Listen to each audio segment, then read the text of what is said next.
Mount Everest attracts many climbers, including highly experienced mountaineers. There are two main climbing routes, one approaching the summit from the southeast in Nepal, known as the Standard Route, and the other from the north in Tibet. While not posing substantial technical climbing challenges on the Standard Route, Everest presents dangers such as altitude sickness, weather, and wind, as well as hazards from avalanches and the Khumbu icefall. As of May 2024, 340 people have died on Everest. Over 200 bodies remain on the mountain and have not been removed due to the dangerous conditions. Climbers typically ascend only part of Mount Everest's elevation, as the mountain's full elevation is measured from the georid, which approximates sea level. The closest sea to Mount Everest summit is the Bay of Bengal, almost 700 kilometers, 430 miles away. To approximate a climb of the entire height of Mount Everest, one would need to start from this coastline, a feat accomplished by Tim McCartney-Snape's team in 1990. Climbers usually begin their ascent from base camps above 5,000 meters (16,404 feet). The amount of elevation climbed from below these camps varies. On the Tibetan side, most climbers drive directly to the North Base Camp. On the Nepalese side, climbers generally fly into Kathmandu, then Lukla, and trek to the South Base Camp, making the climb from Lukla to the summit about 6,000 meters (20,000 feet) in elevation gain. The first recorded efforts to reach Everest summit were made by British mountaineers. As Nepal did not allow foreigners to enter the country at the time, the British made several attempts on the North Ridge route from the Tibetan side. After the first reconnaissance expedition by the British in 1921 reached 7,000 meters (22,966 feet) on the North Col, the 1922 expedition on its first summit attempt marked the first time a human had climbed above 8,000 meters (26,247 feet), and it also pushed the North Ridge route up to 8,321 meters (27,300 feet). On the 1924 expedition, George Mallory and Andrew Irvine made a final summit attempt on the 8th of June but never returned, leading to debate as to whether they were the first to reach the top.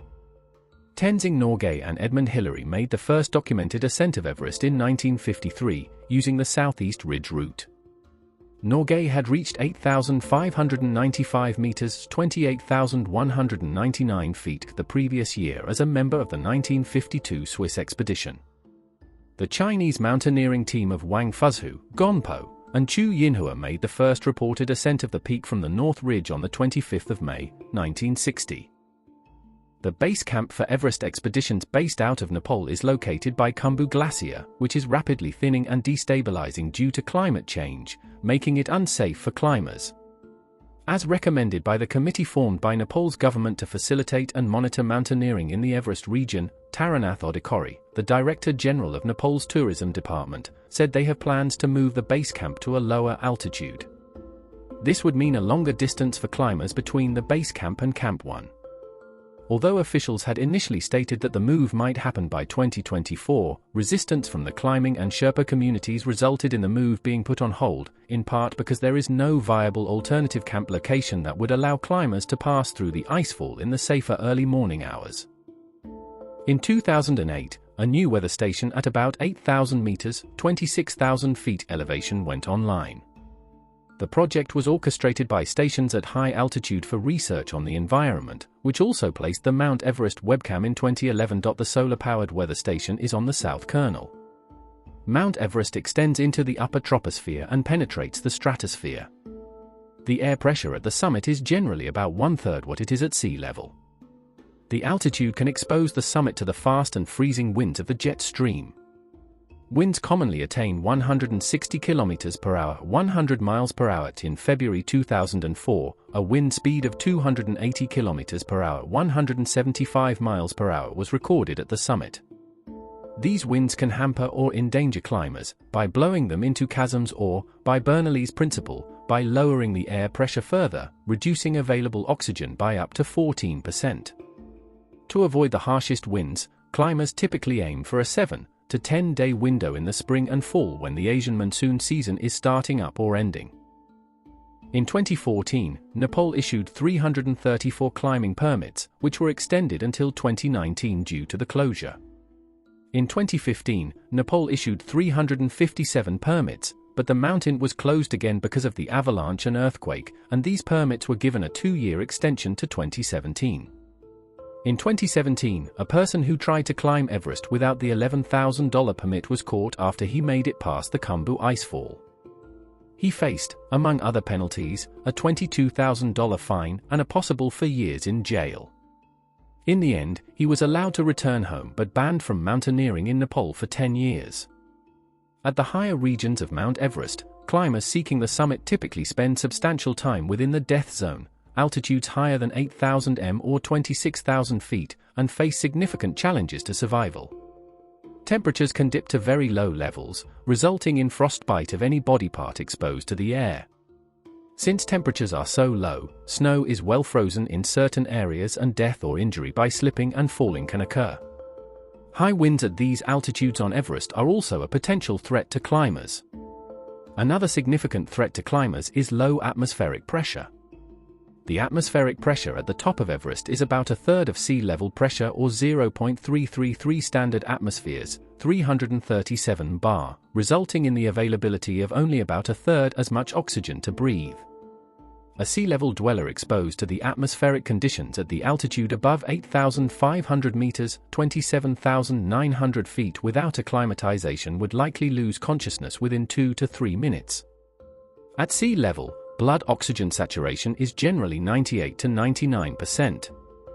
At base camp, blood saturation fell to between 85 and 87%. Blood samples taken at the summit indicated very low oxygen levels in the blood. A side effect of low blood oxygen is a greatly increased breathing rate, often 80 to 90 breaths per minute as opposed to a more typical 20 to 30. Exhaustion can occur merely by attempting to breathe. Lack of oxygen, exhaustion, extreme cold, and climbing hazards all contribute to the death toll. An injured person who cannot walk is in serious trouble, since rescue by helicopter is generally impractical and carrying the person off the mountain is very risky. People who die during the climb are typically left behind. As of 2015, over 200 bodies remain on the mountain. Another health hazard is retinal hemorrhages, which can damage eyesight and cause blindness. Up to a quarter of Everest climbers can experience retinal hemorrhages, and although they usually heal within weeks of returning to lower altitudes, in 2010 a climber went blind and died in the death zone. The team made a huge effort for the next 12 hours to try to get him down the mountain, but to no avail, as they were unsuccessful in getting him through the difficult sections. Even for the able, Everest's northeast ridge is recognized as a challenge. It is hard to rescue someone who has become incapacitated, and it can be beyond the ability of rescuers to save anyone in such a difficult spot. One way around this situation was pioneered by 2 Nepali men in 2011, who had intended to paraglide off the summit.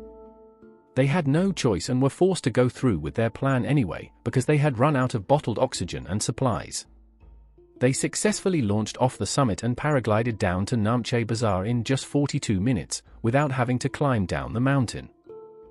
Most expeditions use oxygen masks and tanks above 8,000 m, 26,247 feet. Everest can be climbed without supplementary oxygen, but only by the most accomplished mountaineers and at increased risk.